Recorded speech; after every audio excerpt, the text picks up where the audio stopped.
The nightmare always began the same way. Staff Sergeant Eleanor Thorne lay motionless in the rocky outcrop, 800 meters from the compound. Her right eye pressed against the Schmidt and Bender scope mounted on her M2010 rifle.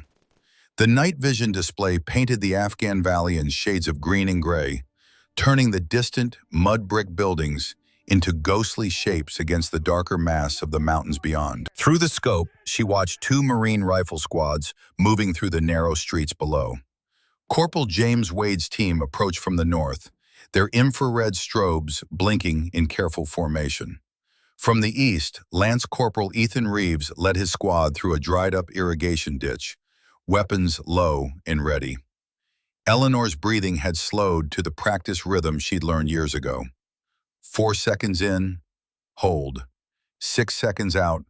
Her heart rate held steady at 52 beats per minute. The rifle stock pressed against her shoulder with familiar weight. Around her, the Afghan night carried the distant sound of dogs barking and wind moving through the valley. She had seen the problem forming 30 seconds earlier. The Taliban fighters had positioned themselves in the covered market between the two Marine elements. Neither Wade nor Reeves knew the enemy was there. Neither squad knew the other squad was approaching from the opposite direction. In less than 1 minute, both American teams would enter the same kill zone from different vectors, weapons raised, fingers on triggers. The mathematics of disaster played out in Eleanor's mind with cold precision. Convergence point, the market square. Time to contact, 48 seconds. Probability of successful identification before engagement, less than 30% in darkness with split-second decisions. Her finger moved to the trigger, not to kill, to prevent. One shot, one precise round into the stone wall above the market entrance. The sound would stop both teams. The muzzle flash would mark the enemy position. Both squads would freeze, assess, coordinate. But the rules of engagement required positive identification of hostile intent before firing. Eleanor's breathing hitched. 2.3 seconds of hesitation while her combat-trained mind verified what her eyes had already seen. Taliban fighters, weapons, hostile position, confirmed. She squeezed the trigger. The rifle bucked against her shoulder. The suppressed shot cracked through the night. The bullet struck exactly where she'd aimed, sending a spray of pulverized stone into the air above the market. But 2.3 seconds in combat is an eternity. Before her warning shot could register, before either Marine squad could process the sound and react, the world exploded into violence. The Taliban fighters opened fire on Wade's team. Wade's Marines returned fire immediately. Reeves's squad, hearing gunshots and seeing muzzle flashes ahead, engaged what they thought was the enemy position. What they were actually shooting at was Wade's team on the far side of the market. Eleanor watched through her scope as the careful formations dissolved into chaos. She screamed into her radio. Her voice, usually so controlled, shattered into something raw and desperate. But radio communications in the valley were already overwhelmed by frantic calls for medical evacuation, situation reports, desperate commands. The firefight lasted 93 seconds. When it ended, Corporal James Wade lay dead in the dust, with 3 rounds through his chest. Lance Corporal Ethan Reeves had bled out before the medevac helicopter could land. 3 other Marines had been wounded by American bullets fired by American hands in American confusion. The Taliban fighters had escaped in the darkness. The investigation that followed cleared Staff Sergeant Eleanor Thorne of any wrongdoing. The report stated clearly that she had followed proper rules of engagement procedures. She had verified her target before firing. She had attempted to provide warning. The outcome was described, in the careful language of military bureaucracy, as tragic but not the result of negligence or poor judgment. Eleanor had read the report once, then she had turned in her resignation. The last sound in the nightmare was always the same. Wade's voice on the radio, confused and fading. "Ghost Lantern, why didn't you shoot?" Eleanor Thorne woke in darkness. Her hand had already found the Sig Sauer P320 on the nightstand before her eyes opened. Training remained embedded in muscle memory even 3 years after leaving the service. She lay still for a moment, listening to the familiar sounds of the small rental house in Fayetteville, North Carolina. Outside, a dog barked somewhere down the street. A car passed with bass-heavy music thumping through closed windows. The bedside clock read 4:17 in the morning. Eleanor sat up slowly, swinging her legs over the side of the bed. Her breathing had accelerated during the nightmare. She counted silently, bringing it back under control. The technique still worked. Some things never left you. The bedroom was sparse. A bed, a dresser, a single chair. On the wall, no pictures, no decorations, no memories displayed for casual viewing. Eleanor had learned that surrounding herself with the past only made sleep more difficult. But in the corner, standing upright against the bare wall, was the rifle case. It was an old Pelican case, the hard black polymer scratched and scuffed from years of transport through rough country. The latches were worn smooth. The handle showed the subtle polish that comes only from thousands of hours of carrying. Eleanor had not opened that case in 947 days. She knew the exact count because she'd stopped counting the day she decided to stop caring. That had been a lie, of course. She cared every morning when the nightmare returned. She cared every time she heard a distant gunshot from the Fort Bragg ranges that surrounded Fayetteville. She cared when she saw Marines in the grocery store and had to turn away before they noticed her staring.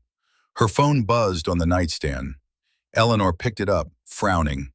4:20 in the morning was too early for spam calls and too late for drunk dials. The number on the screen was local but not saved in her contacts. She almost let it go to voicemail. Then something made her answer. "Thorne!" The voice that came through the speaker was rough with age, but carried the kind of authority that never fades.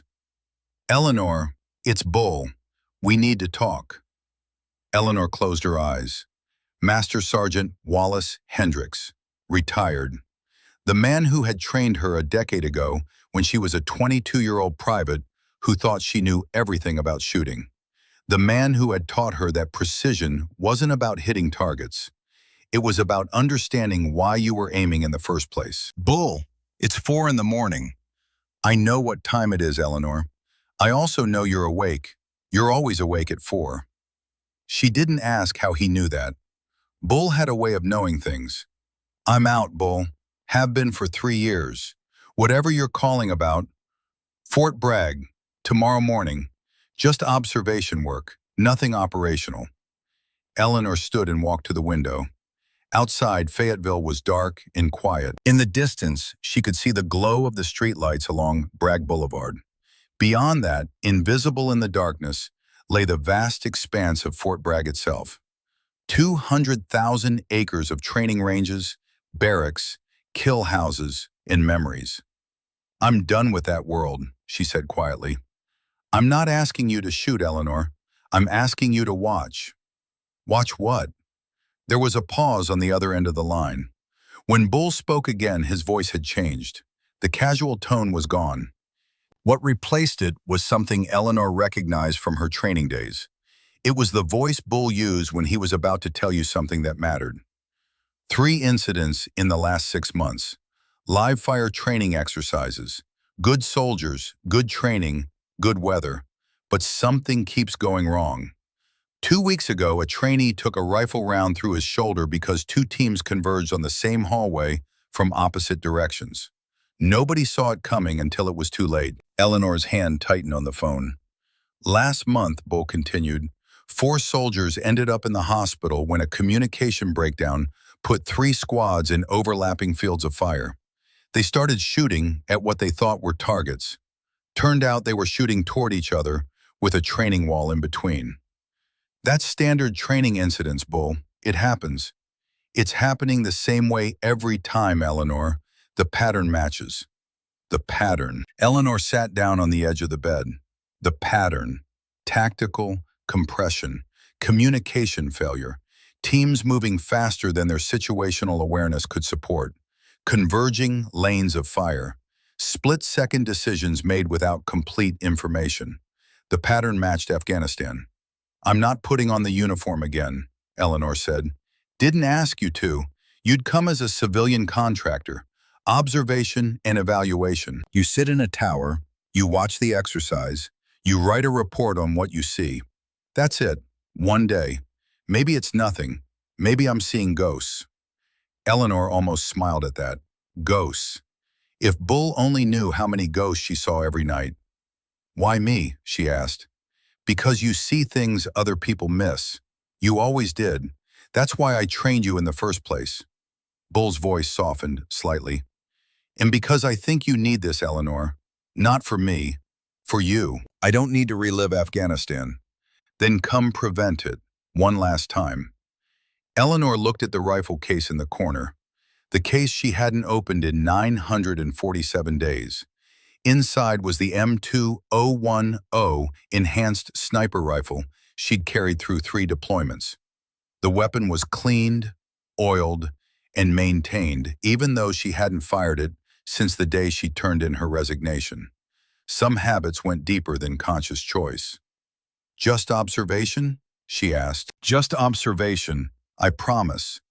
Eleanor knew Bull well enough to understand when he was telling the complete truth and when he was telling the truth that would get her through the door.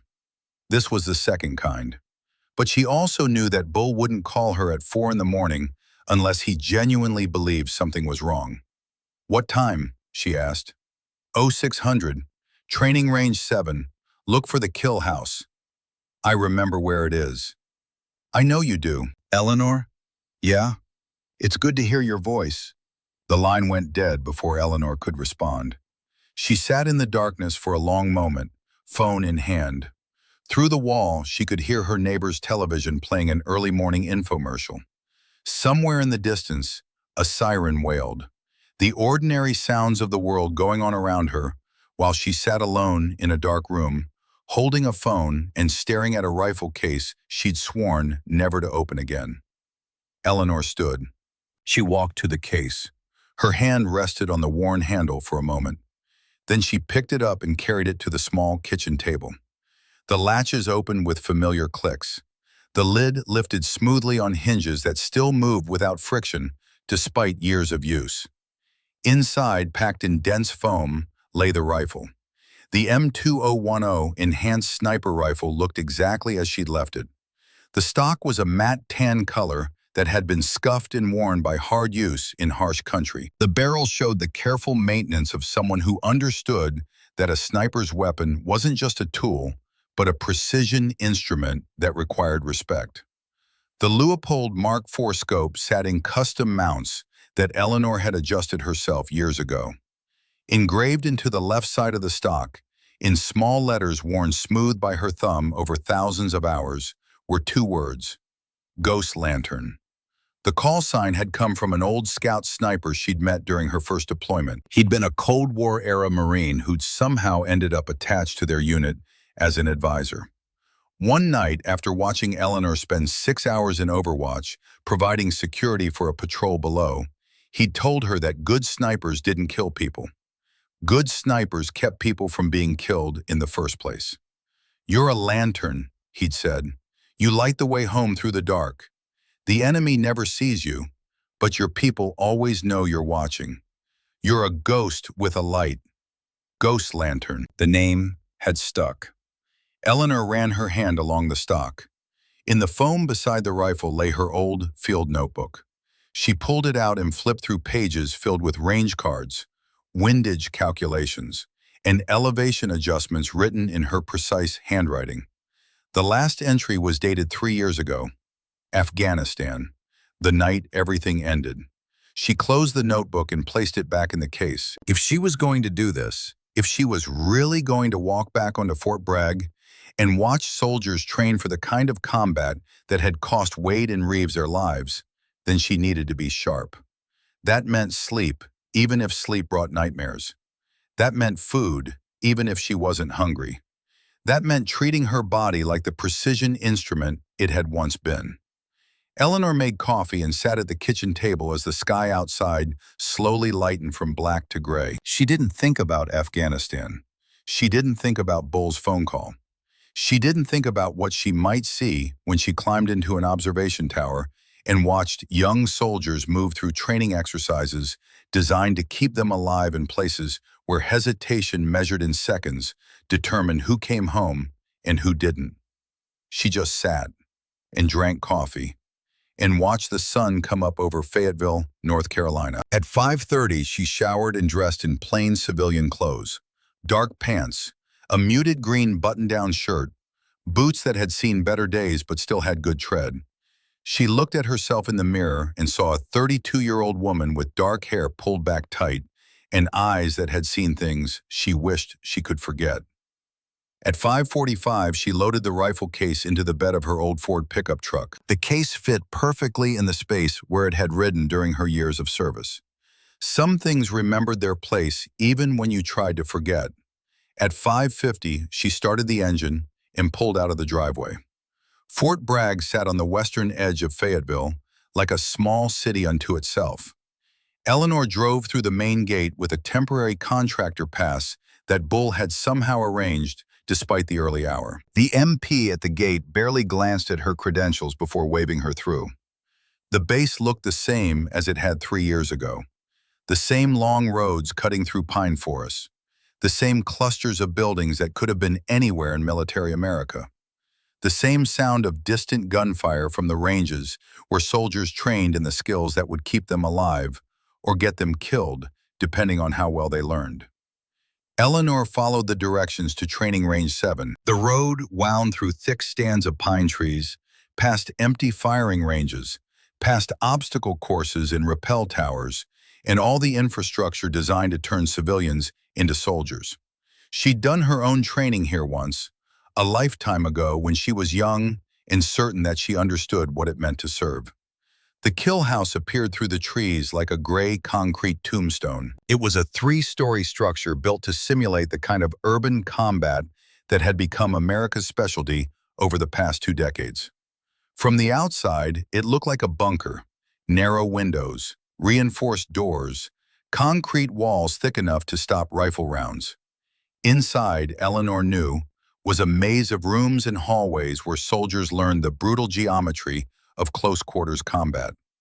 Several vehicles were already parked in the gravel lot beside the building. Eleanor recognized the standard Army trucks in Humvees. She pulled in beside them and killed the engine. For a moment, she just sat behind the wheel. Through the windshield, she could see clusters of young soldiers gathering near the entrance to the kill house. They wore full combat gear, helmets, body armor, rifles held with the casual competence of men who'd spent enough time with weapons to stop thinking about them as dangerous objects. They laughed and joked with each other, burning off the nervous energy that came before live-fire exercises. Eleanor had been that young once, that confident, that certain that training would prepare you for anything combat could throw at you. Then combat had taught her that certainty was just another word for inexperience.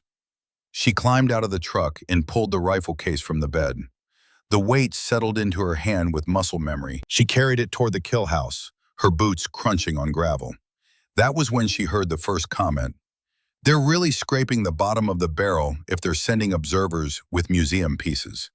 The voice came from a group of soldiers standing near the entrance. Eleanor didn't turn her head. She just kept walking, rifle case in hand, eyes forward. Another voice chimed in. Maybe she's lost. Somebody tell Grandma the History Museum is on the other side of base.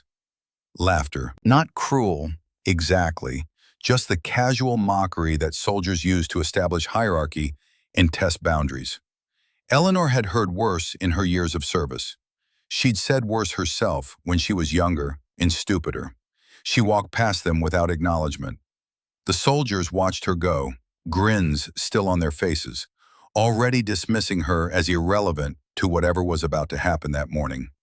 One soldier, younger than the rest, didn't laugh. He was a private first class, maybe 21 years old, with the kind of alert expression that suggested he noticed things other people missed. Eleanor saw him glancing at her hands as she walked by, looking at the scars across her fingers, old rope burns and blade cuts from 100 training exercises in field operations. Those weren't office scars. But the young private said nothing. He just watched her go with thoughtful eyes. Eleanor reached the base of the observation tower that stood 45 feet above the training range. The elevated position gave clear sight lines to the kill house 340 yards away. Perfect distance for overwatch. Perfect angle to see everything that happened inside through the upper windows and firing ports. She started climbing the metal ladder that led to the observation platform. Below her, the mockery continued. Look at that case. Thing probably has a flintlock rifle inside. Bet she couldn't hit the broadside of a barn from here. Why's she even here? What's she observing? How not to get in the way? Eleanor reached the top of the tower and stepped onto the platform. The metal grating felt solid under her boots. The morning sun was just starting to burn through the haze, painting the kill house in shades of gray and gold. From up here, she could see the entire training complex. Every door, every window, every angle of approach. She set the rifle case down and opened it. The M2010 gleamed dully in the early light. Eleanor lifted it from the foam padding and felt the familiar weight settle into her hands. 3 years, 947 days. But the rifle remembered her grip as surely as she remembered its balance. She extended the bipod legs and settled the weapon onto the edge of the observation rail. Then she opened her old field notebook to a blank page and began writing environmental data. Temperature, 52 degrees Fahrenheit. Humidity, 78%. Wind, 8 miles per hour from the northeast. Barometric pressure, 30.12 inches. Below the tower, some of the soldiers had noticed her unpacking the rifle. Eleanor heard the shift in tone. The mockery became uncertain. The laughter quieted. When you saw someone handle a precision rifle with the kind of practiced efficiency that came only from thousands of hours of repetition, it tended to make you reconsider your assumptions. Eleanor raised binoculars and glassed the kill house. Through the magnified optics, she could see into the upper windows. The interior was dark, but she knew the layout by heart. 12 rooms across 3 floors, 4 entry points, 6 windows providing limited sight lines into the structure. 23 potential points where soldiers moving through the building could converge from different directions without knowing the other team was there. 23 opportunities for disaster. She lowered the binoculars and looked through her rifle scope. The loopholed Mark IV brought the world into sharp focus. She ranged the distance to the kill house, 340 yards. Then she ranged a steel training plate mounted on a post between the tower and the building. 341 yards. Close enough. Eleanor began calculating holdover and windage adjustments. At 340 yards with an 8-mile-per-hour crosswind, the bullet would drop approximately 12.3 inches and drift 4.7 inches to the right. Flight time would be 0.48 seconds. She wrote the numbers in her notebook in the same precise hand she'd used for a decade of fieldwork. The math was soothing. Numbers didn't lie. Physics was reliable. If you knew the variables and did the calculations correctly, you could predict exactly where the bullet would go. Combat would be so much simpler if everything was just mathematics. But combat was never just mathematics. Footsteps on the ladder below caught Eleanor's attention. She didn't turn around. She just kept writing in her notebook, recording the data that would let her make precise shots if precision became necessary. A man's head appeared at the top of the ladder. He was in his late 60s, built like a block of granite that had been weathered by decades of hard use. His hair was gray and cut to regulation length, despite being retired. He wore civilian contractor clothing, but he moved with the economy of motion that marked career military.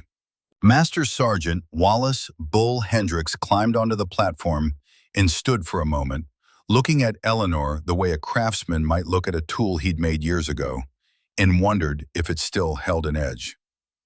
"Eleanor," he said quietly. "Bull, been a while. 3 years." Bull walked to the rail and looked down at the kill house.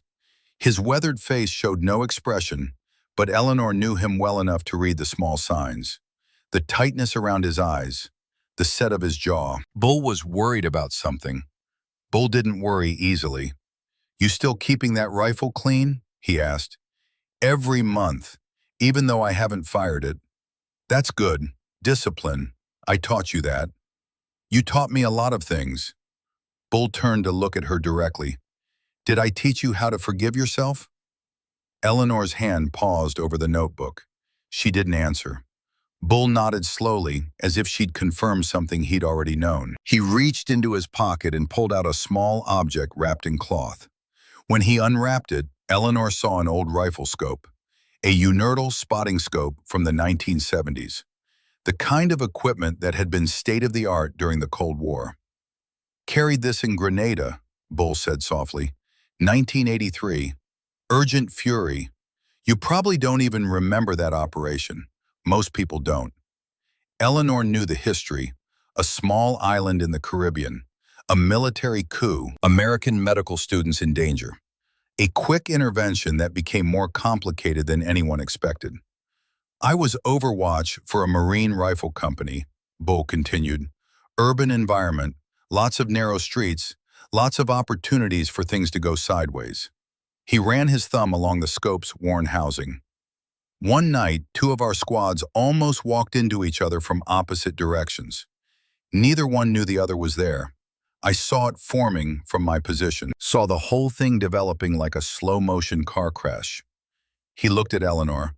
"I had 2.8 seconds to stop it. Not a lot of time. I put a round through a window 3 feet above where our boys were standing. The glass shattered. Both teams hit the deck. Took them about 5 seconds to get on the radio and figure out they were aiming at friendlies."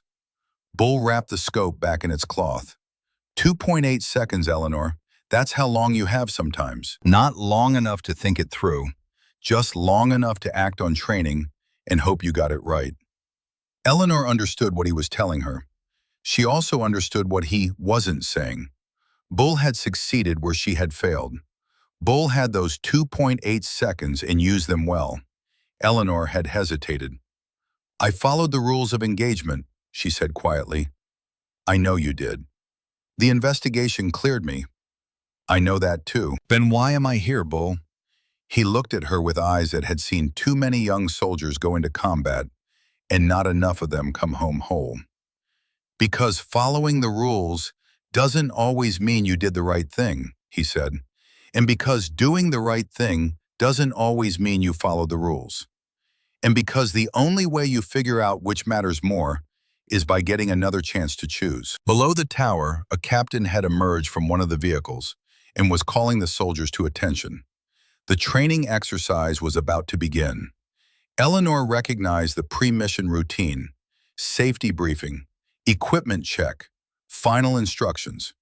Bull moved toward the ladder. "Just watch today, Eleanor. That's all I'm asking. Watch and tell me if you see the same pattern I'm seeing." He started to climb down, then paused. "And Eleanor, welcome home." He descended the ladder before she could tell him this had never been home. Home was something you felt safe returning to. Home was where ghosts didn't wait in every shadow. This wasn't home. This was just the place where her nightmares had learned to walk in daylight. The briefing below ended with the sharp crack of Captain Victor Hayes's voice cutting through the morning air.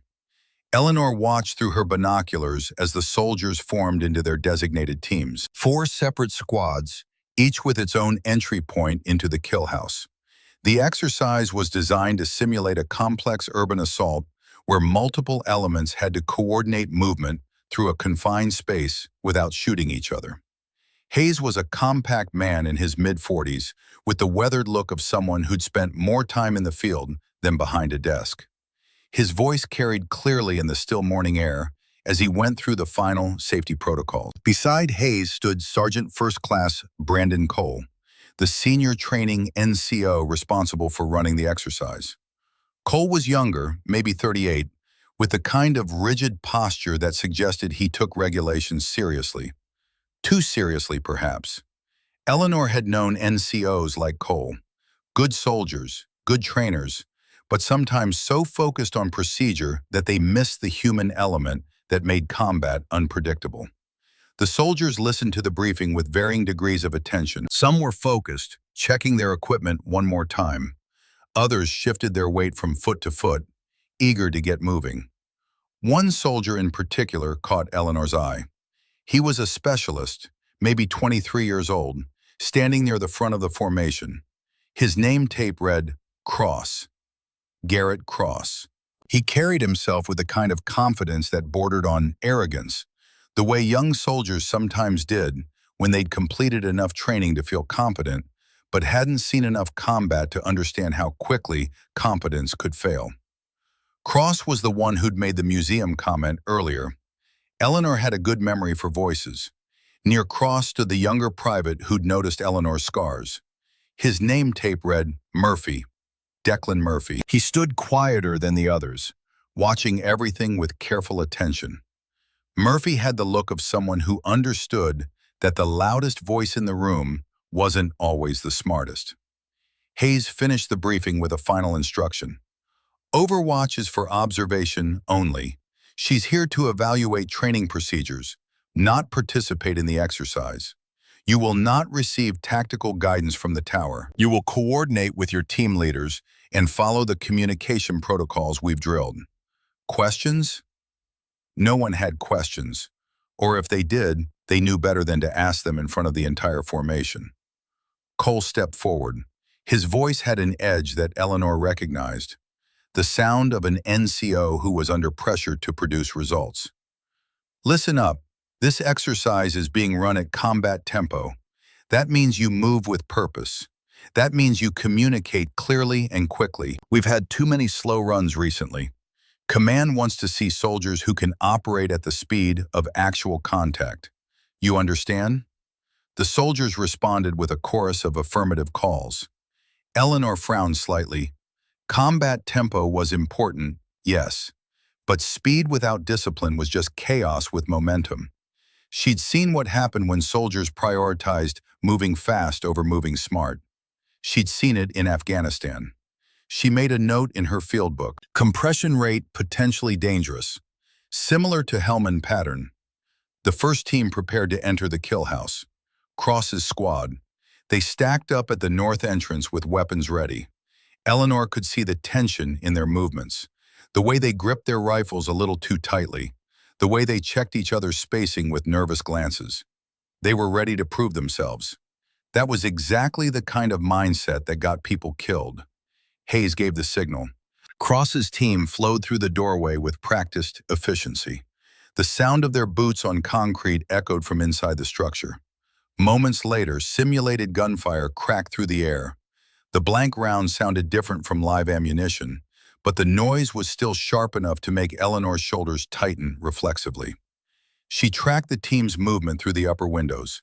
Brief glimpses of figures moving through rooms. The muzzle flash of simulated shots. The mechanical snap of pop-up targets being engaged and falling. The second team prepared at the south entrance. Murphy's squad. They entered while Cross's team was still clearing the northern section of the building. The two groups were supposed to move through separate lanes, clearing different rooms in sequence, never converging on the same space. Eleanor watched both teams through her scope. She wasn't just watching the soldiers. She was watching the geometry of the building itself. The angles of the hallways, the sight lines through doorways, the places where two teams approaching from different directions might suddenly find themselves in the same space without realizing it until weapons were already raised. She saw it forming 30 seconds before it happened. Cross's team had cleared their assigned rooms faster than the exercise timeline anticipated. Good speed, good aggression. But they deviated slightly from their planned route, moving through a connecting hallway that was supposed to remain clear. Meanwhile, Murphy's team was advancing through their sector at the prescribed pace, approaching a T-junction that would put them directly in Cross's unplanned path. Eleanor checked her calculations. 8 seconds until both teams reached the intersection point. 8 seconds until soldiers rounded opposite corners of the same hallway with rifles raised and targets on their minds. She keyed her radio. Control, this is Overwatch. Team 1 has deviated east into Lane 2. Potential convergence with Team 2 at Junction Echo in 8 seconds. Cole's voice came back immediately. Overwatch, you are observer status only. Do not direct the exercise. Eleanor felt her jaw tighten. She wasn't directing, she was preventing. But Cole had his protocols and his pride, and neither one was going to let him accept tactical advice from a civilian contractor he'd probably never heard of until this morning. Control, I am observing a safety issue. Both teams, observer channel only, Sergeant. Teams will self-correct. Out. The radio went silent. Eleanor watched through her scope. 6 seconds now. Cross's team was moving fast, riding the adrenaline of a clean run. Murphy's team was approaching the junction with weapons up, expecting targets, not friendlies. 4 seconds. Eleanor made a choice. She shifted her rifle to target the steel training plate positioned halfway between the tower and the kill house. 341 yards. Wind 8 miles per hour from the northeast.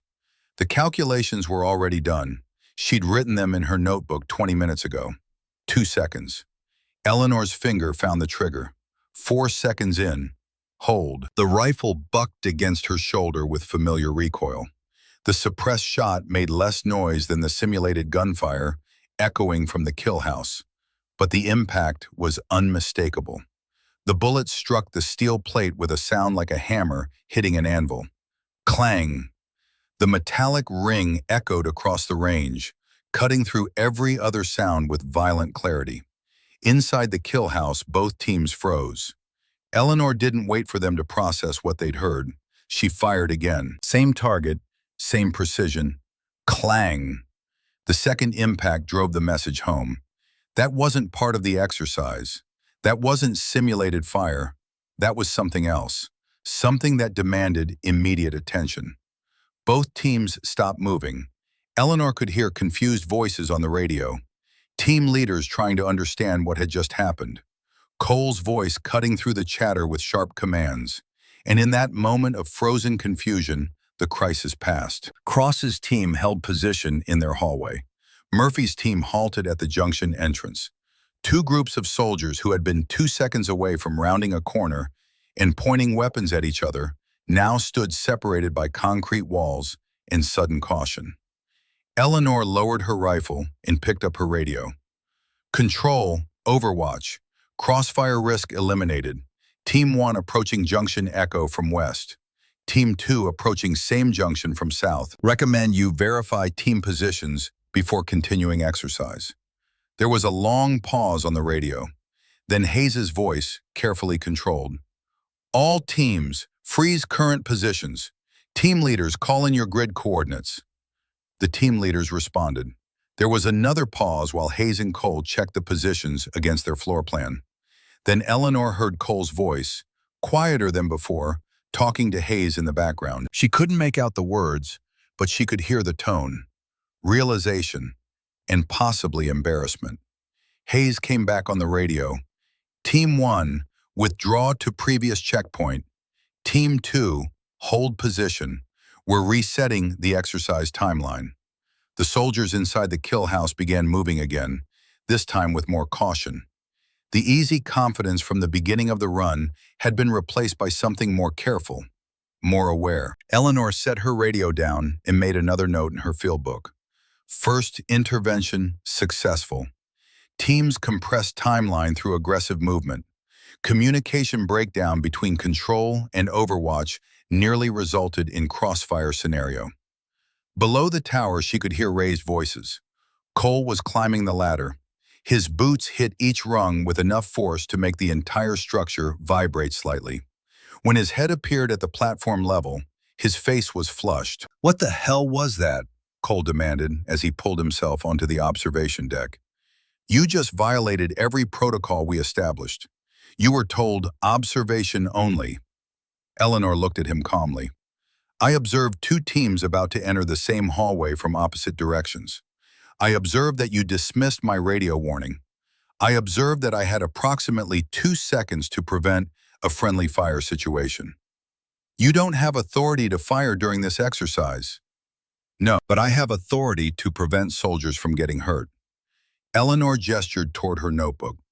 Team 1 deviated from their assigned lane.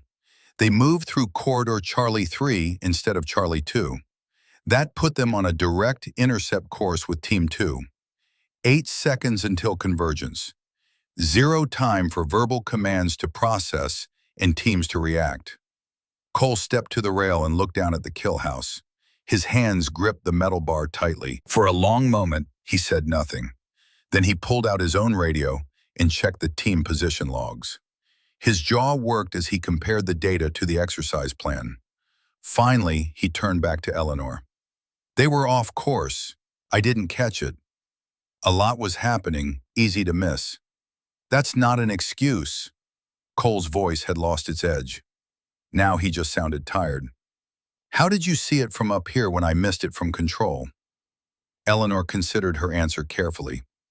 Different perspective. You were managing the timeline and the radio traffic. I was just watching the building. That wasn't entirely true. She'd been watching the building the way a sniper watches a battlefield, not looking at individual elements, but seeing the whole picture, the geometry, the flow, the patterns that indicated when chaos was about to emerge from order. She'd been watching the kill house the same way she'd watched that Afghan valley 3 years ago. The difference was that this time, she hadn't hesitated. Cole nodded slowly. He started toward the ladder, then paused. Those were good shots, precise placement under pressure. Thank you, Sergeant. But don't do it again without clearing it with control first.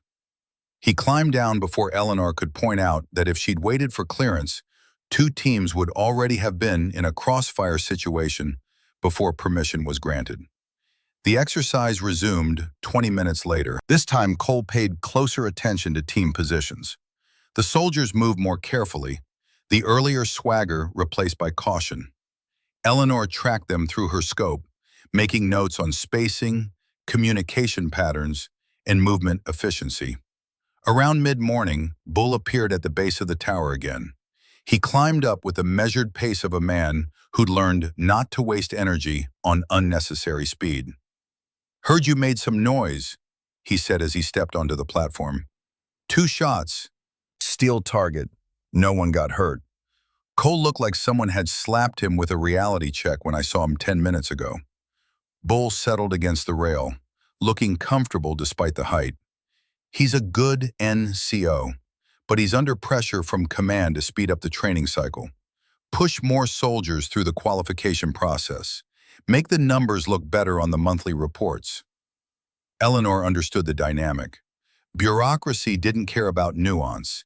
It cared about metrics. And metrics said that faster qualification times meant more combat-ready soldiers. The fact that rushing the training might produce soldiers who were fast, but not careful, didn't show up in the statistics until something went wrong. What happened in those other incidents? Eleanor asked. The ones you mentioned on the phone. Bull's expression darkened. 6 weeks ago, 4 teams running a similar exercise. Different building, same concept. Communication breakdown put 3 squads in overlapping fields of fire.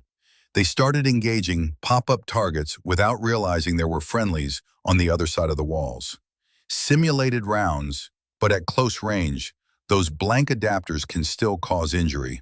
4 soldiers ended up hospitalized, 2 with burns from muzzle flash, 2 with impact injuries from falling while trying to take cover. And before that, 3 months ago, Bull's voice dropped lower. Live fire exercise, different scenario, but same pattern. Teams moving too fast. Compression of the timeline. 1 squad deviated from their assigned route. They ended up in a hallway at the same time as another team. Both groups saw movement.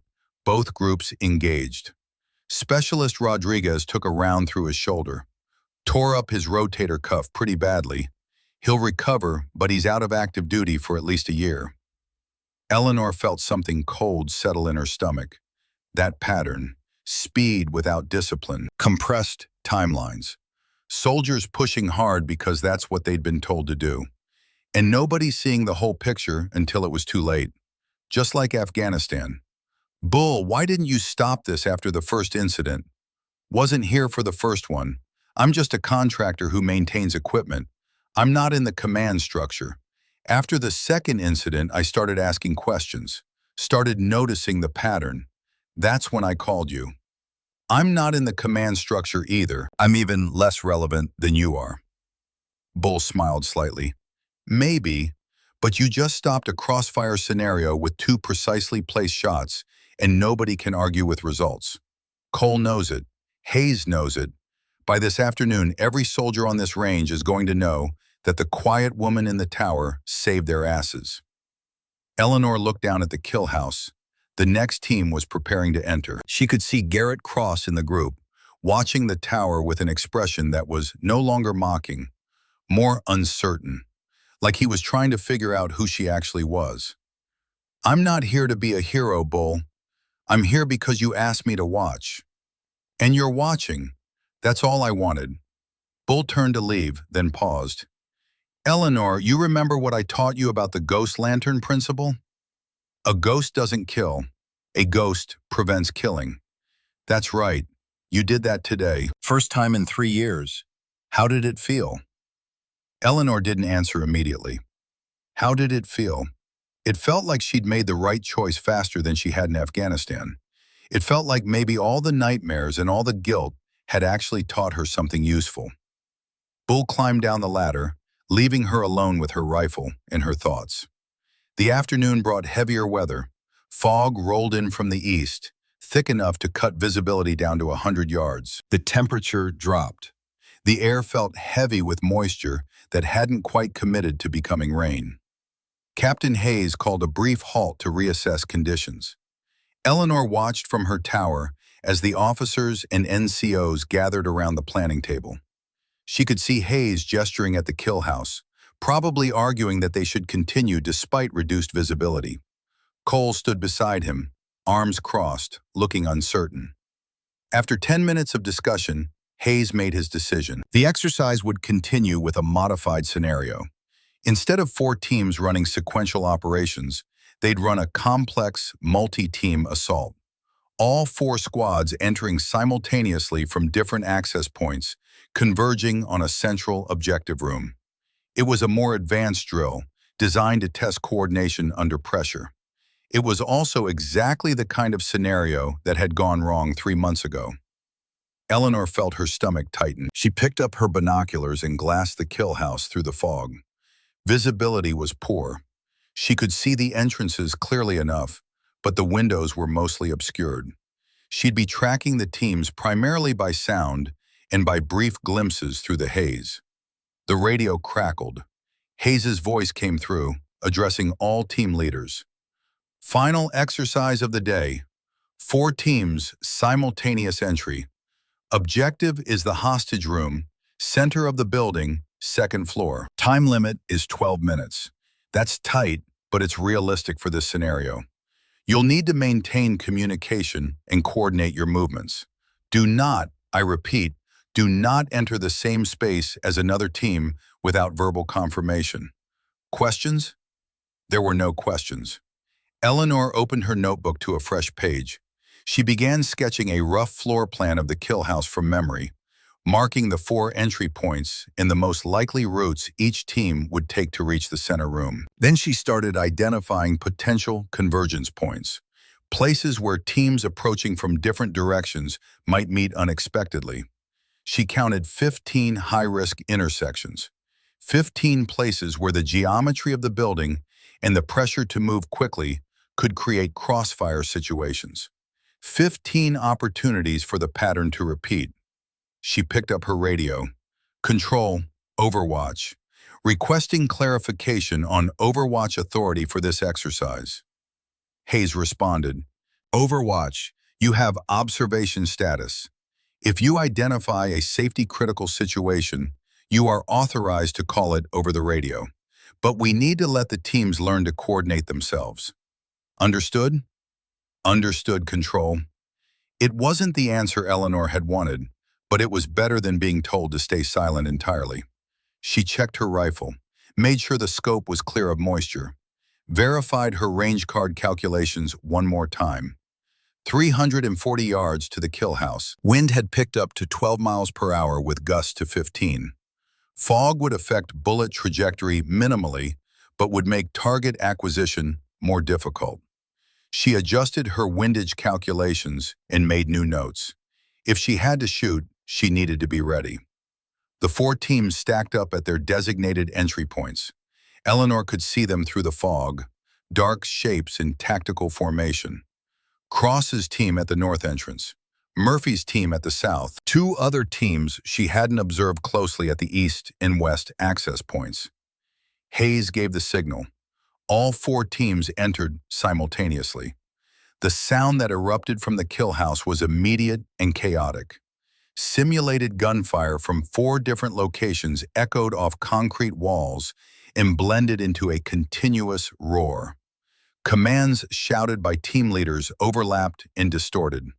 Boots thundered on stairs and through hallways. Eleanor tracked the chaos through sound. She could hear Cross's team on the north side, moving fast, engaging targets with aggressive fire. Murphy's team sounded more controlled, their shots coming in measured bursts. The other two teams were harder to distinguish in the noise. She switched to her scope, trying to catch glimpses through the windows.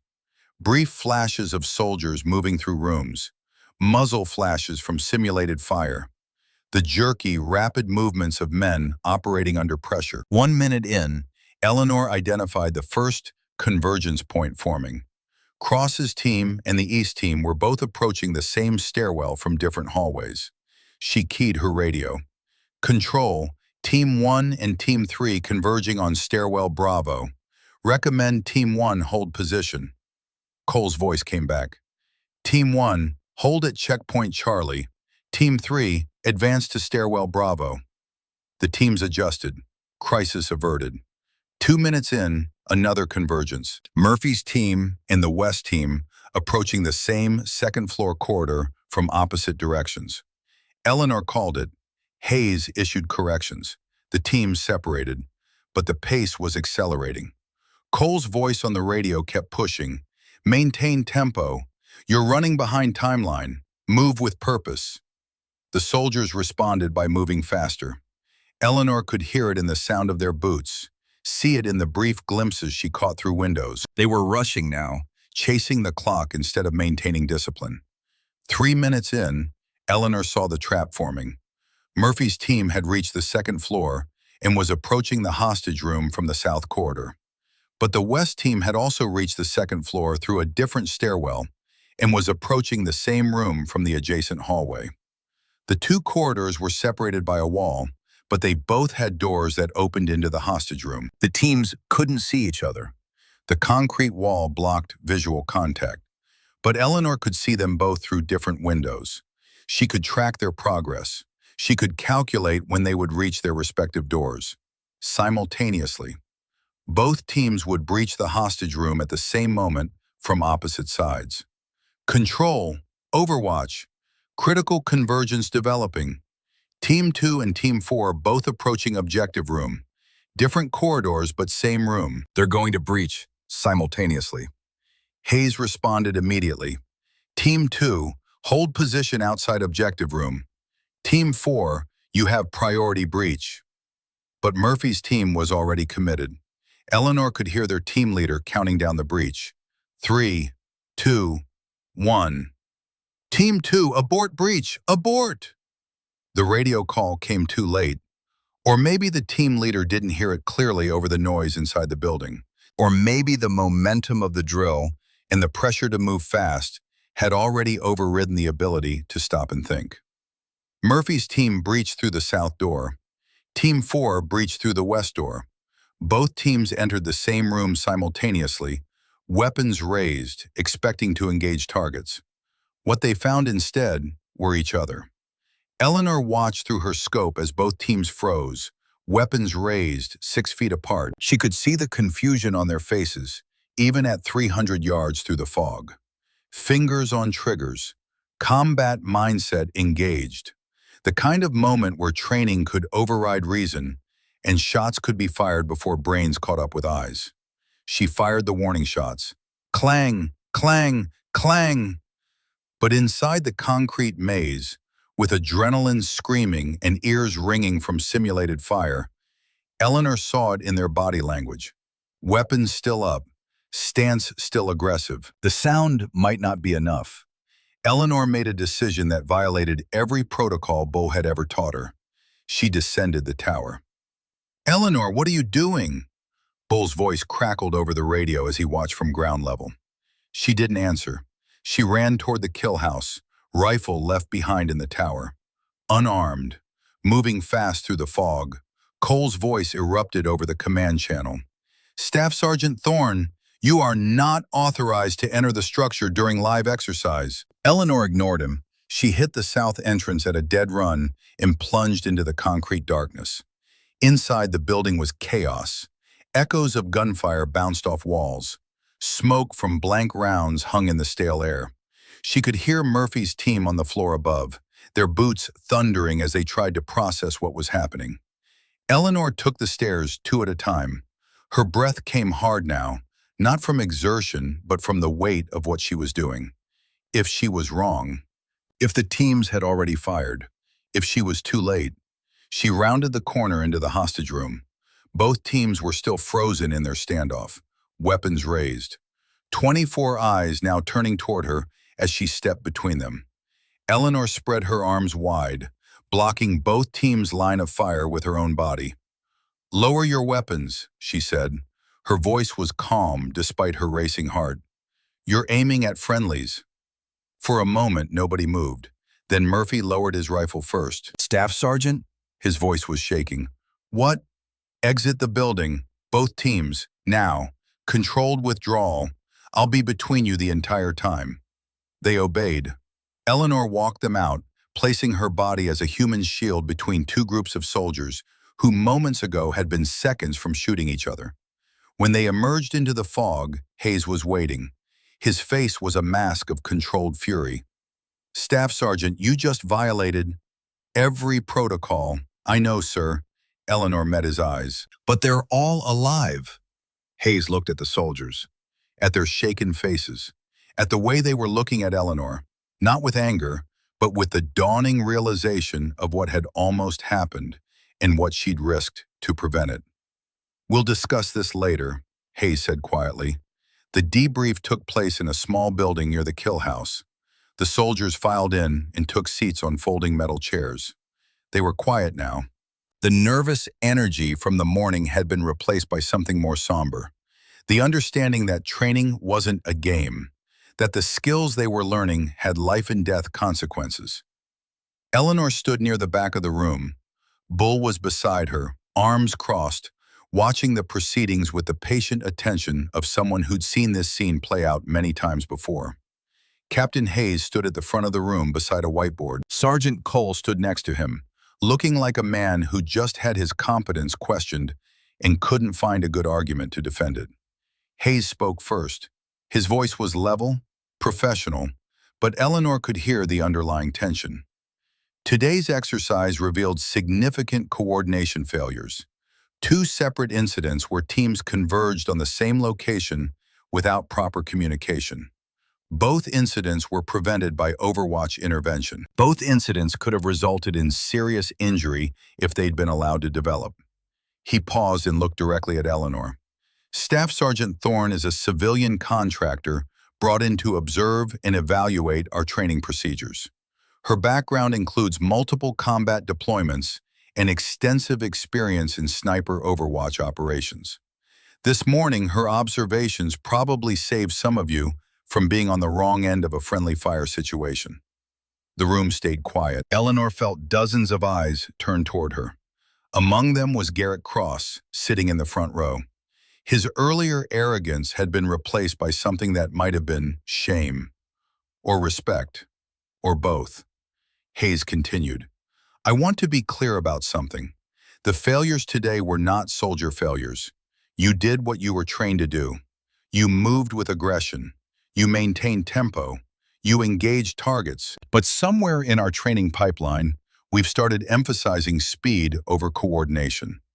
We've started treating these exercises like races instead of rehearsals for combat." Cole shifted uncomfortably. That changes now, Hayes said. We're going to slow down. We're going to emphasize communication and coordination over timeline metrics.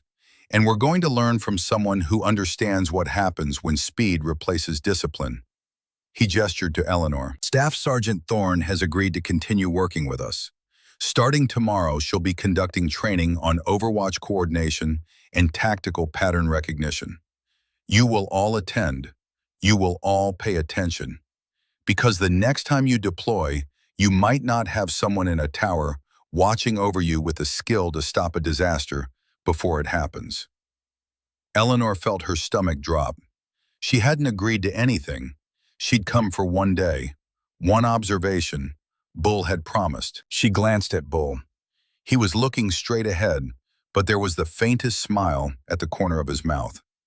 Hayes dismissed the formation. The soldiers filed out, talking quietly among themselves. Eleanor waited until the room had mostly cleared, then approached Hayes. Captain, I didn't agree to extended training. Hayes looked at her with tired eyes. No, you didn't, but I'm asking. Because in the past 6 months, we've had 3 serious incidents. Today was almost number 4. And every time it happens, the pattern is the same. Good soldiers, good equipment, good planning. But something goes wrong in the execution because we're pushing too hard and not seeing the whole picture. I'm not a miracle cure for systemic training problems. No, but you're someone who's seen what happens when the pattern plays out to its conclusion. These soldiers haven't. They need to learn from someone who's been there. Eleanor wanted to refuse, wanted to pack her rifle and drive back to her empty house in Fayetteville and return to her quiet life of nightmares and isolation. But Murphy was standing near the door, waiting. When Eleanor looked at him, the young private stepped forward. Staff Sergeant, Murphy said quietly, I was in that room, Team 4.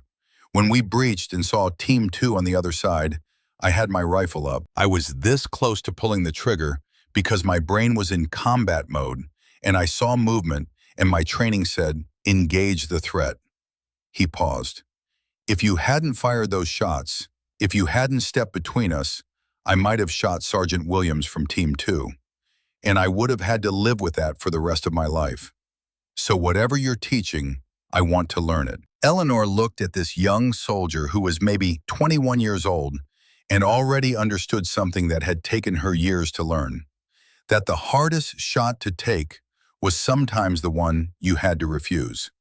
She thought about Wade and Reeves, about hesitation that had cost 2 lives, about 3 years of carrying that weight alone in the dark. Maybe it was time to carry it somewhere else, with someone else, in a way that might prevent other soldiers from having their own nightmares. 1 week, Eleanor said to Hayes. I'll run training for 1 week. After that, you're on your own. Hayes nodded. 1 week. Thank you, Staff Sergeant. As Eleanor turned to leave, she found Garrett Cross blocking her path, the specialist who'd made the museum comment that morning. He stood straight, hands at his sides, meeting her eyes directly. I owe you an apology, Staff Sergeant, Cross said. This morning I made some comments I shouldn't have made. You didn't know who I was. That's not really the point. Cross's jaw tightened. The point is that I judged you based on what I saw, instead of waiting to see what you could do. That was stupid and disrespectful, and I'm sorry. Eleanor studied him for a moment. She recognized the look in his eyes. The realization that combat was more complicated than training made it seem. The understanding that confidence without competence was just arrogance waiting to get someone killed. Apology accepted, Specialist. But don't apologize for being wrong about me. Apologize for being wrong about what matters in the field. Because the next time you're in that kill house, I might not be in the tower watching. You'll need to see the patterns yourself. Cross nodded slowly. Yes, Staff Sergeant, I'll learn. Eleanor walked out of the building into the afternoon fog. Bull fell into step beside her. 1 week, Bull said. That's longer than 1 day. You manipulated me, Bull. I gave you an opportunity. You chose to take it. Did I? Bull stopped walking and turned to face her. His weathered face was serious now. 3 years, Eleanor. 3 years you've been sitting in that house carrying Wade and Reeves around like a weight you have to bear alone. I didn't call you here to relive Afghanistan. I called you here to do something with what Afghanistan taught you. And if I fail, if I can't teach them what they need to know, then you fail trying, which is better than succeeding at hiding. They walked back to Eleanor's truck in silence. When they reached it, Bull pulled out that old U-Nerdle spotting scope from Grenada. He held it for a moment, running his thumb over the worn housing. I want you to use this tomorrow, he said, handing it to Eleanor. Consider it on loan. It's got 40 years of ghosts in it. Cold War, small wars, interventions nobody remembers. Every time I used this scope, it was to watch over soldiers who didn't know I was there, to light their way home through the dark.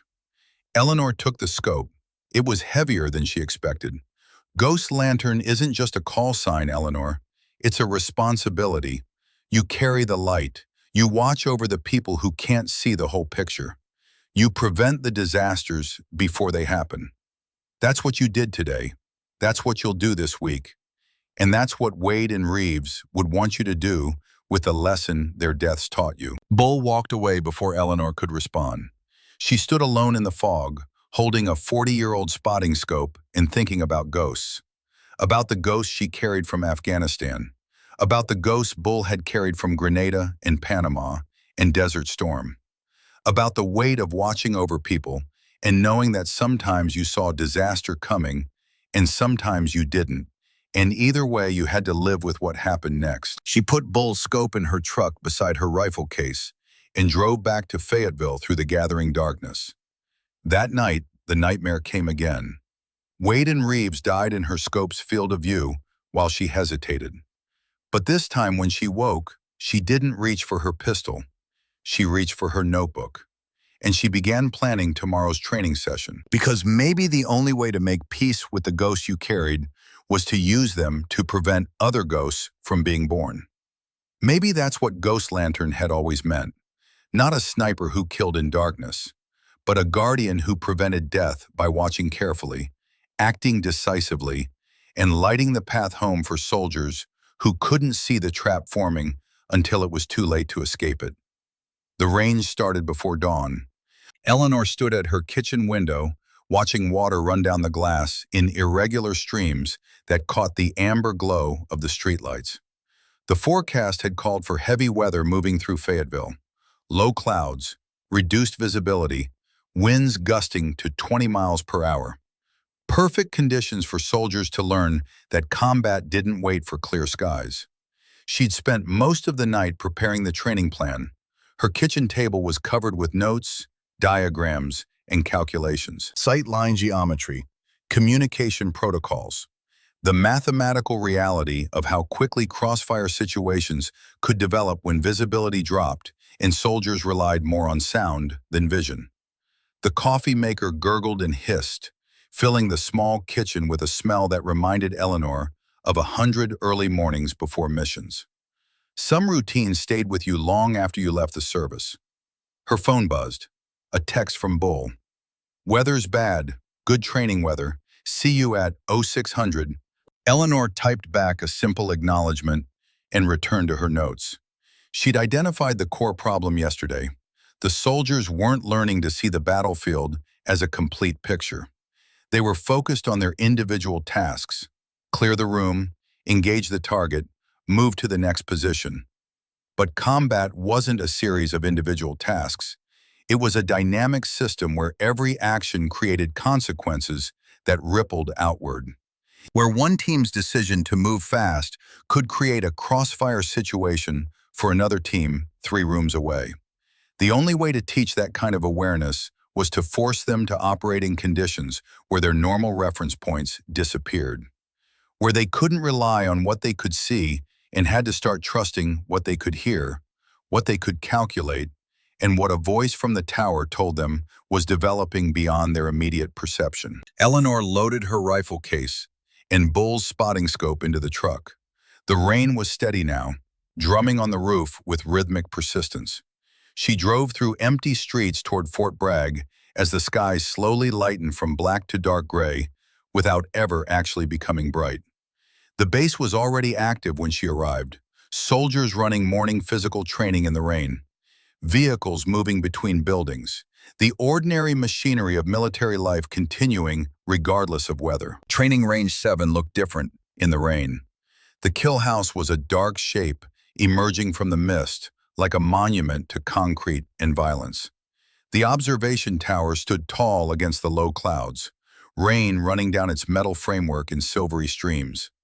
Eleanor parked and saw that several other vehicles were already there. Hayes's command truck, Cole's vehicle, and clustered near the kill house entrance, a group of soldiers in rain gear waiting with the patient misery of people who knew they were about to spend hours being cold and wet. Bull was waiting near the tower base. He'd pulled up the hood on his rain jacket, but water still ran down his weathered face. When he saw Eleanor, he smiled. "Morning, instructor." "Don't call me that. What should I call you? Staff Sergeant? Ghost Lantern? The woman who saved everyone's ass yesterday?" Eleanor just shook her head and started climbing the tower. Bull followed. When they reached the observation platform, Bull pulled a thermos from inside his jacket. "Brought extra coffee. Figured you'd need it." They stood together on the platform, looking out at the rain-shrouded range. Visibility was maybe 75 yards. The kill house windows were completely obscured. Eleanor would be tracking the exercise almost entirely by sound and radio communication. "You really think you can teach them to see what you see?" Bull asked. "No, but I can teach them to trust what they can't see, to understand that someone watching from a different position might have information they don't have. That's half the battle. And the other half? Teaching them that speed without awareness is just running toward disaster." Below, Hayes was gathering the soldiers. Eleanor could see the 4 teams from yesterday, plus additional soldiers who'd been brought in for the expanded training. Maybe 60 personnel total, all of them looking up at the tower where the woman who'd stopped 2 disasters yesterday was preparing to teach them something new. Eleanor set up her equipment, the M2010 rifle on its bipod, Bull's Unertal spotting scope beside it. Her field notebook opened to fresh pages already damp from rain. She checked her range card calculations and adjusted for the weather. Wind 15 miles per hour gusting to 20. Rain would have minimal effect on ballistics at 300 yards, but would reduce her ability to see muzzle flashes and movement through windows. Her radio crackled. Hayes's voice. "Overwatch, this is Control. All personnel are assembled, ready for your briefing." Eleanor picked up the radio. For a moment, she hesitated. This was the point where she stopped being an observer and became something else. A teacher, a guardian, someone responsible not just for watching, but for shaping how these soldiers understood their profession. She keyed the transmit button. "Control, Overwatch, send them up. All team leaders to the tower." 5 minutes later, the observation platform was crowded. The 4 team leaders stood in a semicircle facing Eleanor. Among them was Garrett Cross, who'd been promoted to team leader after yesterday's performance showed he could handle the responsibility. Declan Murphy was there representing his squad. 2 other NCOs Eleanor hadn't worked with directly. Eleanor looked at each of them in turn. Yesterday, 2 teams almost shot each other in a room designed to teach you how not to shoot each other. That's a problem. But the bigger problem is that neither team saw it coming. You were so focused on your immediate task that you missed the larger pattern developing around you. She gestured toward the kill house, barely visible through the rain. "Today's exercise is different. You're going to learn to operate when you can't see, when your primary reference point is gone, and you have to trust information coming from sources you can't verify with your own eyes." Murphy spoke up. "Staff Sergeant, how do we coordinate movement if we can't see the other teams?" "By listening, by communicating clearly and constantly, and by trusting that someone watching from a different position can see things you can't." Eleanor tapped her radio. "I will be directing your movement through this exercise. Not suggesting, directing. When I tell you to hold position, you hold. When I tell you to advance, you advance. When I tell you that there's a threat you can't see, You trust that information and act on it. Questions? Cross raised his hand. Staff Sergeant, what if we disagree with your assessment? What if we think we see something different from what you're telling us? It was a good question, the kind that showed Cross was thinking about the larger implications rather than just following orders. Then you tell me what you see, and we reconcile the information. But until we reconcile it, you follow my direction. Because in combat, the person with the complete picture makes the call. Today I have the complete picture. You have fragments. The team leaders nodded. Eleanor continued. The objective today is the same as yesterday. 6 teams, multiple entry points, converge on the hostage room. But this time I'm going to make it harder. There will be simulated hostile positions that you can't see from your approach angles. There will be convergence points that aren't obvious from ground level. And the weather is going to make everything more difficult. She paused, letting that sink in. Your job isn't to move fast. Your job is to move smart, to listen to the information you're being given, to coordinate with teams you can't see, to trust the voice in your ear, even when every instinct tells you to trust your own eyes instead. How do we know when to trust you versus our own perception? Murphy asked. Eleanor met his gaze. Because I've been where you're going. I've seen what happens when soldiers trust their eyes and ignore the larger picture. I've held the scope while good people died because they didn't know someone was watching who could see the trap forming. The platform went silent except for the sound of rain on metal. You'll learn to trust me, Eleanor said quietly, because I'm not going to let you fail. Not today, not on my watch. The team leaders descended to brief their squads. Eleanor watched them go, feeling the weight of what she'd just promised. Not going to let them fail. That was a big promise, one she'd failed to keep 3 years ago in Afghanistan. But Wade and Reeves weren't here to remind her of that failure. Only she was. And maybe that was the point. Maybe carrying their memory meant using it to prevent other failures instead of just replaying the original one every night. Bull had been quiet during the briefing. Now he stepped beside Eleanor and looked out at the rain. That was good, direct, clear. They'll follow you. They don't have a choice. No, but they'll follow you because they want to, not just because they have to. That's different. The exercise began 30 minutes later. 6 teams, 8 entry points, 1 central objective. And whether that turned the kill house into a dark maze where every sound echoed strangely and every shadow could be a threat or a friendly or nothing at all. Eleanor tracked them through audio more than visual. She could hear Team 1 entering from the north, their boots on concrete, their called clearance reports. Team 2 from the south, moving more cautiously. The other teams filtering in from various access points, each one creating a moving piece in a tactical puzzle that was getting more complex with every passing second. She watched through Bull's spotting scope when she could catch glimpses through windows. But mostly, she listened and calculated and built a mental map of where each team was, where they were going, and where the geometry of the building was going to put them in conflict with each other. 3 minutes into the exercise, she saw the first convergence forming. Team 1, hold position at checkpoint Charlie. Team 3 is approaching the same hallway from the east corridor. Cross's voice came back immediately. Holding Charlie. We can hear movement ahead but can't identify. That's Team 3. Wait for them to pass before advancing. 10 seconds later, Cross reported that Team 3 had cleared through. Eleanor directed Team 1 to continue. 5 minutes in, a more complex situation developed. Teams 2 and 4 were both approaching the second-floor stairwell from different directions. Team 5 was already on the second floor, moving through rooms that would put them adjacent to wherever Teams 2 and 4 emerged. Eleanor's mind processed the geometry. 3 teams, 5 possible convergence points. Multiple solutions, but only one that kept all 3 elements separated while maintaining forward progress toward the objective. Team 2, hold at base of stairwell. Team 4, advance to second floor and move west through corridor Delta. Team 5, Shift north to Corridor Echo and hold for my signal. The teams acknowledged and moved.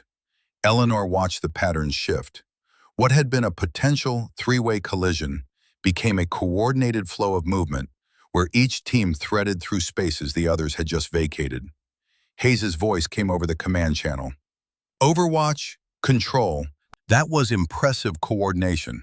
How are you tracking all three teams simultaneously? Sound mapping and probability calculation, control. Each team has a distinct acoustic signature. I'm tracking their movement speed and predicting arrival times at key intersections. It wasn't quite that simple, but it was close enough to the truth. What Eleanor didn't say was that she'd done this kind of calculation hundreds of times in combat. That after enough hours watching battlefields develop, you started to see patterns the way a musician hears melody and noise. 7 minutes in, the rain intensified. Visibility dropped to maybe 50 yards. Eleanor lost her visual reference points entirely and shifted to pure audio tracking. And that's when she heard it. A sound that didn't belong to the exercise. Not simulated gunfire, not boots on concrete, not the called clearance reports of soldiers moving through a training building. This was different, sharper. The distinctive crack of a rifle shot from outside the kill house. Eleanor's head snapped toward the sound. Northeast, beyond the tree line, maybe 400 yards out. Her radio erupted with confused voices. Soldiers inside the kill house had heard it too. They didn't know what it was, but they knew it wasn't part of the drill.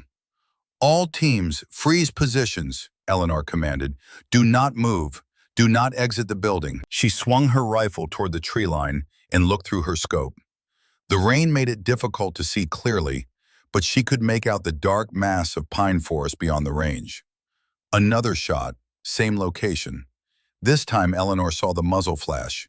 Brief, orange, definitely not simulated fire. Control, Overwatch, we have live fire from the northeast tree line, approximately 400 yards from the kill house. Unknown shooter. All teams are to remain inside the building until we identify the threat. Hayes's response was immediate and sharp. Overwatch confirmed. All teams remain in the building.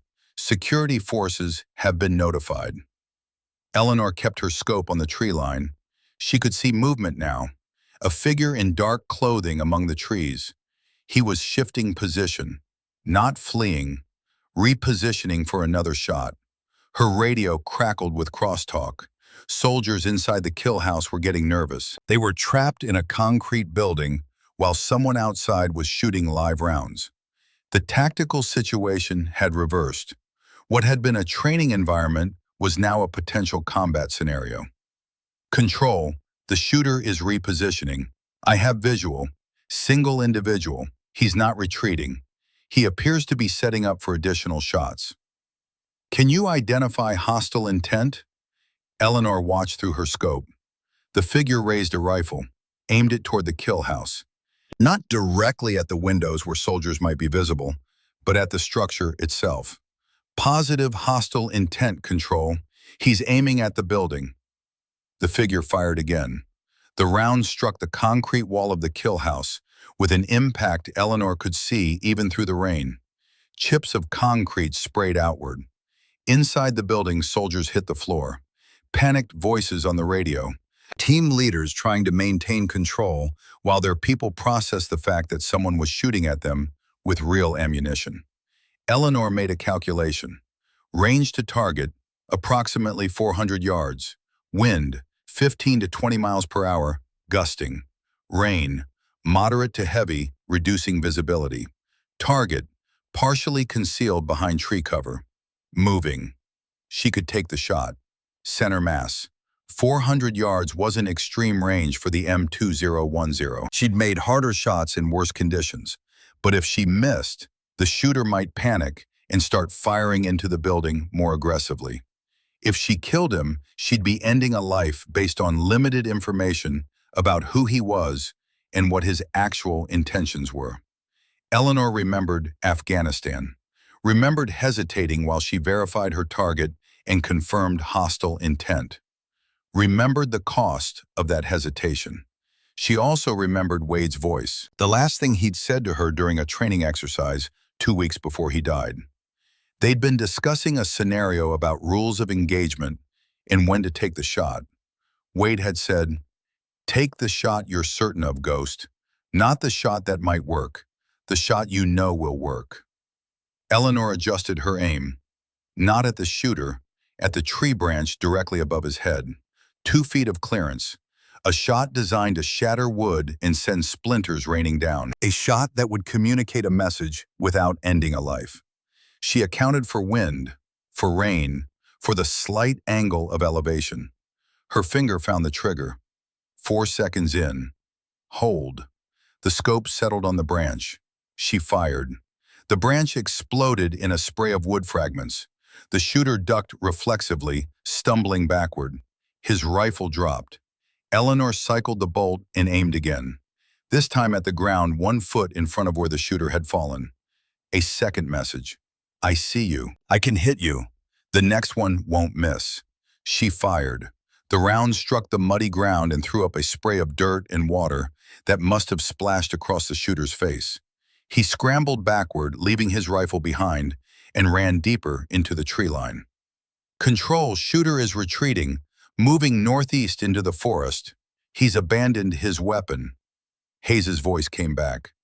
"Security forces are entering the tree line from the north access road. They'll intercept." "Over, how'd you know not to take him out?" "Because killing him wouldn't have protected the soldiers in the building, Control.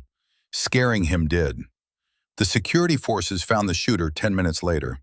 He was a former soldier who'd washed out of training 3 months earlier.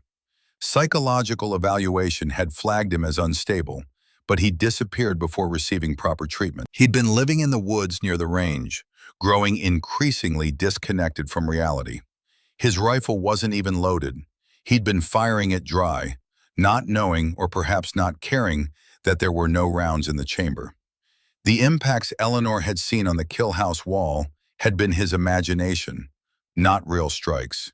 The whole incident had been a cry for help from someone whose mind had broken under the weight of failure and isolation. When Hayes relayed this information to Eleanor, she sat quietly in the tower for a long moment.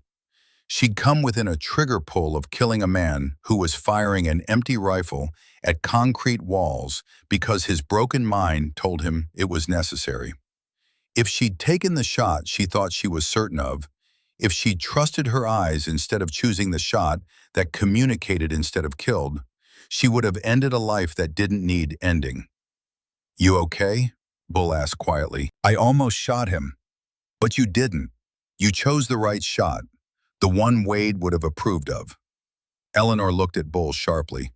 "How did you know about Wade?" "Because I read the after-action reports, Eleanor. All of them. Including the one where Wade told an investigator that you were the best Overwatch he'd ever worked with because you understood that the best shot was the one you didn't have to take." The rain was starting to ease. Eleanor could see the kill house more clearly now, could see the soldiers emerging from the building, looking shaken but unharmed.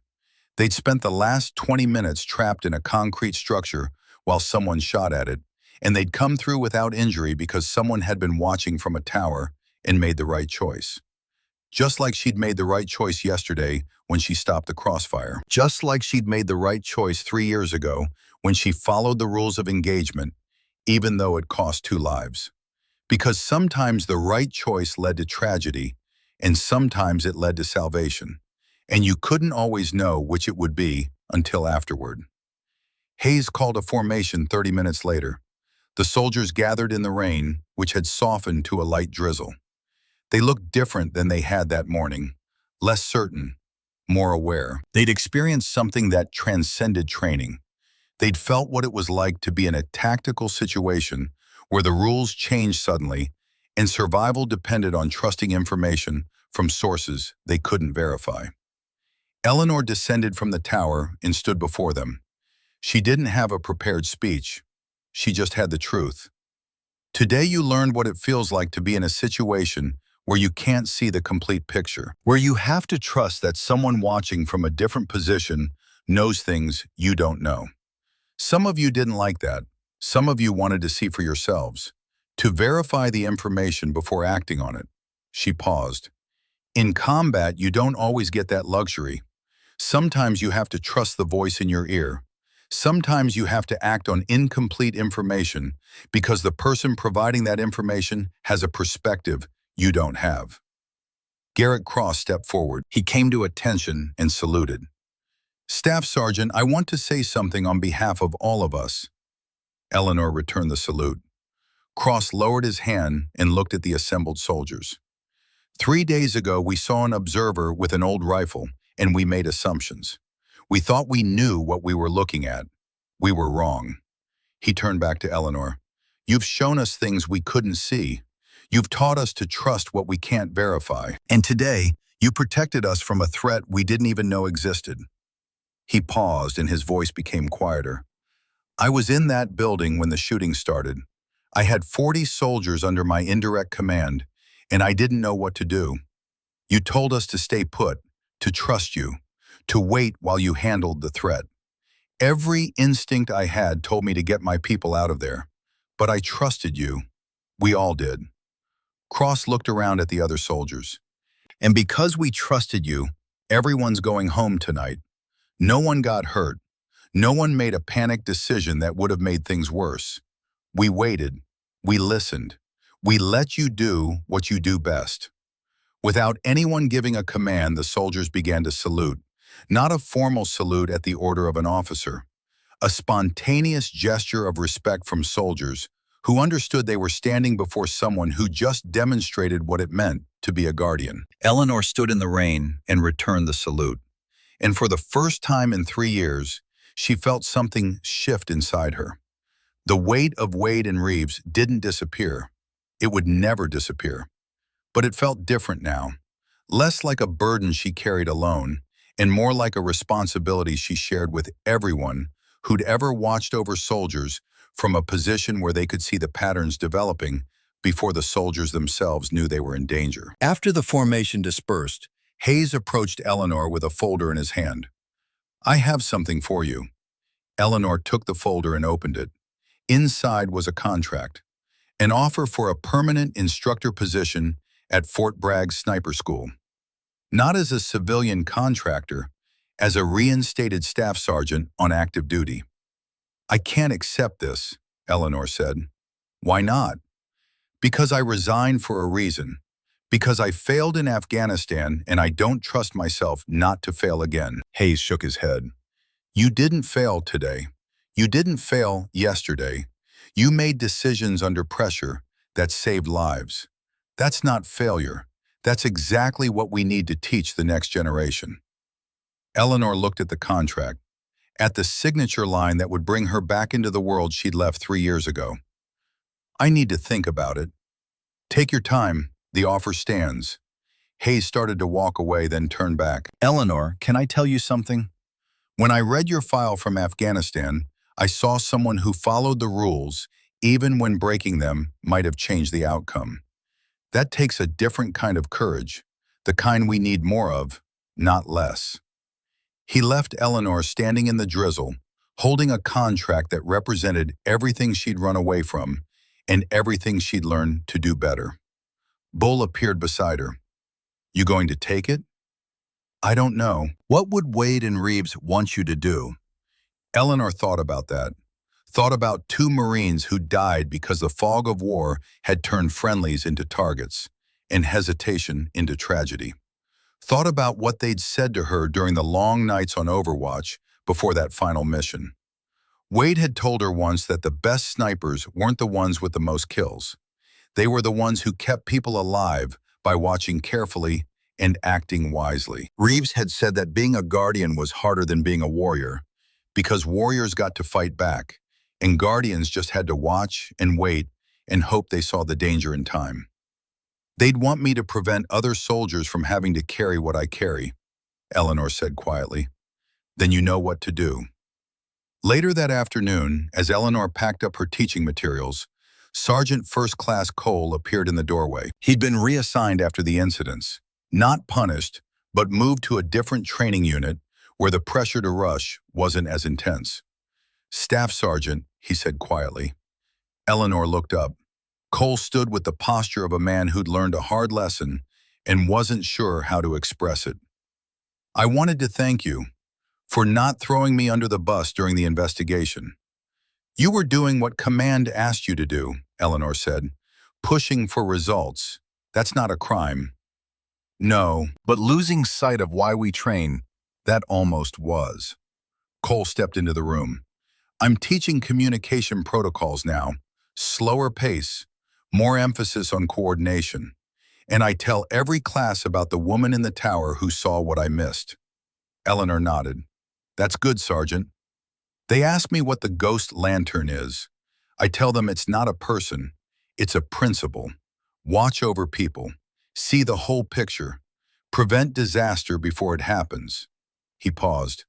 You taught me that. He saluted and left before Eleanor could respond. But the weight on her shoulders felt lighter. 6 months later, Eleanor stood in front of a classroom at Fort Bragg Sniper School. On the wall behind her were 2 photographs. The first showed Corporal James Wade and Lance Corporal Ethan Reeves in Afghanistan, both smiling despite the harsh conditions. Below their photo was a plaque that read, "In memory of those who taught us that watching over others is the highest calling." The second photograph showed 6 teams of soldiers standing in formation in the rain. The day they'd learned to trust the voice from the tower. Below it, a second plaque. Ghost Lantern Protocol, Precision through Prevention. The classroom was filled with new soldiers. Among them were Garrett Cross and Declan Murphy, now serving as assistant instructors. They deployed to Syria 3 months ago and had used the coordination techniques Eleanor taught them to prevent a friendly fire incident during a complex urban operation. 8 lives saved because someone had taught them to see patterns and trust information from sources they couldn't verify.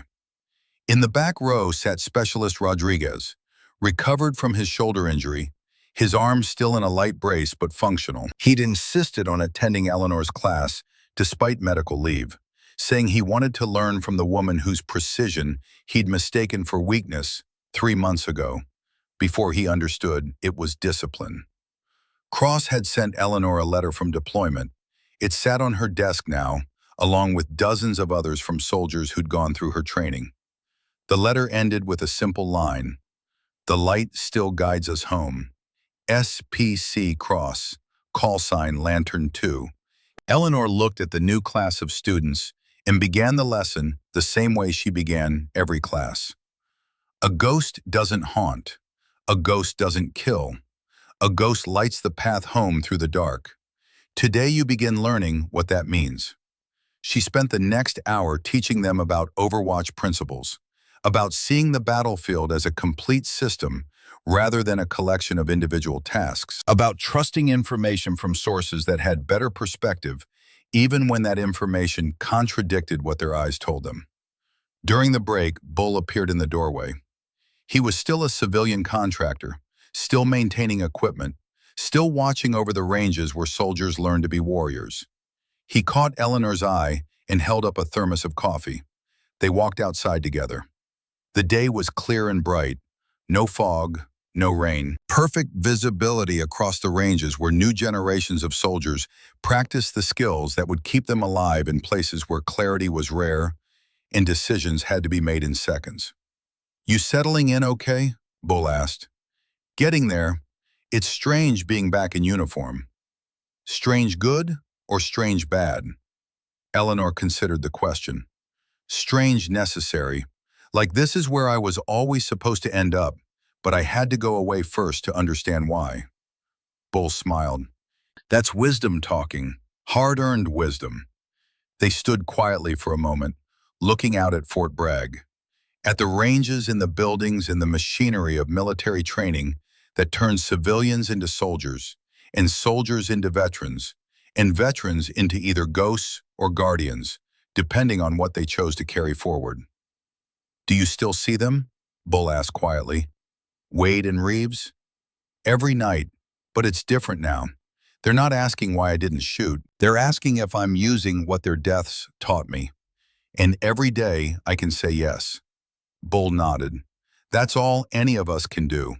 Carry the ghost forward, Make sure their lessons don't die with them. Is that what you did? With Grenada and Panama and all the rest? That's what we all do, Eleanor. Everyone who watches from the towers. We carry the lights for the people who can't see the path themselves. We prevent the disasters we can prevent, and we live with the ones we can't. And we teach the next generation to do the same thing. So maybe, eventually, there are enough lights in enough towers that nobody has to walk through the dark alone. Eleanor's students were gathering again, ready for the afternoon session. She could see Cross helping a struggling student with scope calculations, Murphy demonstrating proper breathing technique. Two young soldiers who'd learned to trust the voice from the tower and were now becoming voices themselves. The cycle continuing, the light passing from one generation to the next. Bull put his hand on Eleanor's shoulder.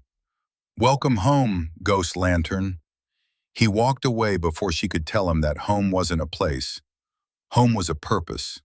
And for the first time in 3 years, she'd found hers again. Eleanor returned to her classroom. The afternoon lesson was on pattern recognition. How to see the geometry of disaster forming before the soldiers on the ground knew they were in danger. How to calculate convergence points and timing and all the mathematics of keeping people alive. At the end of the day, after the students had filed out and the classroom was empty, Eleanor stood alone, looking at the photographs on the wall. Wade and Reeves in Afghanistan, the soldiers in the rain at Fort Bragg. Two images separated by years, but connected by the same principle. Someone had to watch. Someone had to see. Someone had to light the path home. Eleanor walked outside as the sun set over Fort Bragg. In the distance, she could see the observation tower at Training Range 7. It stood tall against the darkening sky, a metal structure that held nothing except the space where guardians watched over soldiers who didn't know they were being protected.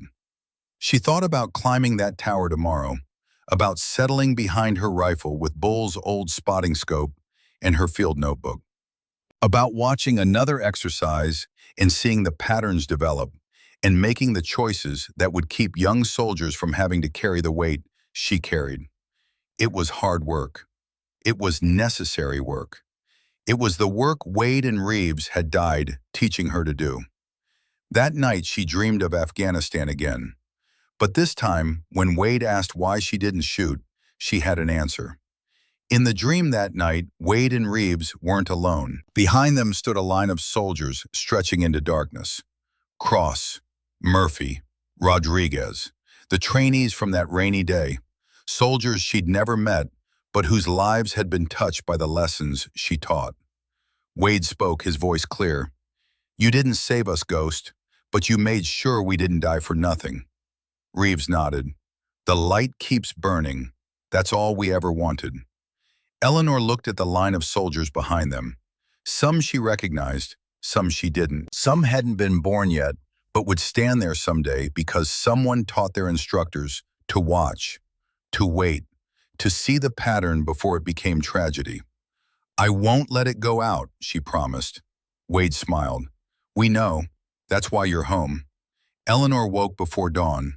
She made coffee. She prepared her equipment. She loaded her rifle case and Bull's spotting scope into her truck. And as the sun rose over Fayetteville, she drove back to Fort Bragg. Back to the ranges.